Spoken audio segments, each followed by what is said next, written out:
अस्सलामुअलैकुम सामीन, 5 ज़िलहिज्जा की तारीख शुरू हो चुकी है। 4 जुलाई है। सोशल इंडिया न्यूज़ में आपका खैर मकदम है। ख़बर का उन्वान है, शरीफ अहमद को बिजली का करंट लगाकर मौत की नींद सुला दिया गया। ख़बर थोड़ी तफसील से सुनिए।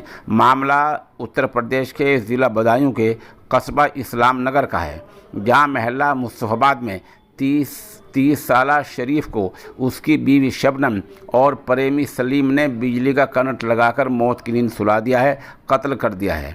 अहले खाना के मुताबिक घर वालों का कहना है कि इससे पहले शबनम ने अपने शोहर को खाने में कोई नशीली चीज़ पिला दी, जिससे शरीफ बेहोश हो गया और फिर शबनम ने अपने प्रेमी को बुलाकर उसको चारपाई से बांधा और उसके बदन पर बिजली के करंट लगाए।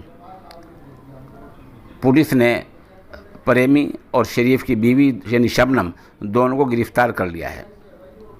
बतला दें कि कस्बे के मोहल्ला मुस्तफ़ाबाद के 38 साला शरीफ वल्द रहमान बुनियादी तौर पर थाना इस्लाम नगर के इलाके गांव मई कलां का रहने वाला था। उसने और उसके भाइयों ने मोहल्ला मुस्तफ़ाबाद में अपने अपने मकान बना लिए थे। बड़े भाई इरफान के मुताबिक वे और शरीफ दिल्ली में रहकर मजदूरी कर रहे थे। गुज़िश्ता देर शाम इतवार के दिन दोनों दिल्ली से आए थे।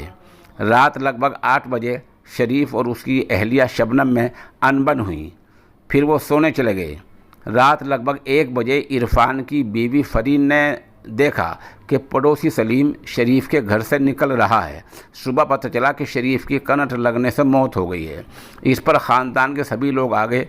उन्होंने शरीफ के बदन पर जगह जगह करंट लगने से जले हुए निशानात देखे। पुलिस को बुलाया गया। पुलिस शबनम को और उसके प्रेमी को थाने ले गई। बताया जाता है कि दोनों ने कत्ल का एतराफ़ कर लिया है। इससे पहले ये बात बहुत अहम है कि शरीफ को खाने में नशीली चीज़ पिलाई, वो बेहोश हो गया, फिर चारपाई पर बांध दिया गया, फिर उसके बदन पर बिजली के करंट लगाए गए।